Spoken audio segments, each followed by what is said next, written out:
are giving you a film of the same genre, a sporting film, a sporting drama, should we say. I'll give you the quick synopsis. An aging wrestler struggles to keep up with life as he is too old to continue his wrestling career. He realizes that he has to come to terms with what life has to offer at this stage and move on. It is 2009's Darren Aronofsky's absolute belter, The Wrestler, which, to be honest, whoever thought of that title, I mean, get in the bin. It's kind of like, hello. It's like ending a story with the end. Like, no, you just don't do it. You don't do that. It's lazy. But The Wrestler, I'm going to hand this over to the very capable Cockney John. Cockney John, you have 2 minutes now to sell The Wrestler.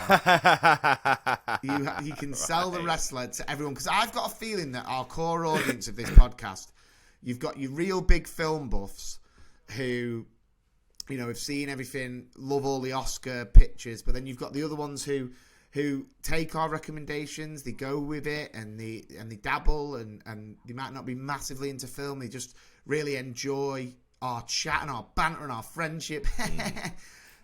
Sell The Wrestler, mate. Off you go. Honestly, one of the best performances I've ever seen is Mickey Rourke in this film. It's the most believable acting job I have ever seen from anyone about anything. And the reason I say that is because anyone who's watched The Wrestler and is also into wrestling and has especially seen the documentary Beyond the Mat knows that The Wrestler is essentially Jake the Snake Roberts, who had problems with drugs, alcohol, a lot of pain, severe pain actually, for most of his life because of the job he did. Mickey Rourke plays that absolutely perfectly. His broken relationship with his family, trying to rebuild a relationship with his daughter, all taken straight from Jake the Snake Roberts. Yeah. It's heartbreaking to watch. And for me, I want people to watch it who aren't into wrestling, who sit there going, do you know what, wrestling's fake, and would never watch the Beyond the Mat documentary.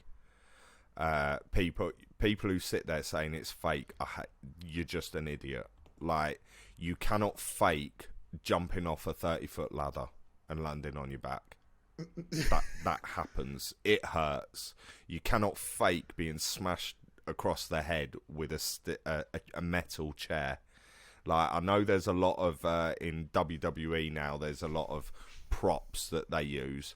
Back in the day, they weren't props. If it was a baseball bat, they used a baseball bat. If it was a sledgehammer, they used a real sledgehammer. People have their skulls cracked, broken arms, broken legs, broken necks, which has happened quite a few times. There have been a number of wrestlers who've actually died during their performances. And I think this film shows people what it actually is to be a wrestler without actually having to, like I say, for the people that just watch it and go, oh, they're pansies, they just go out and dance routines.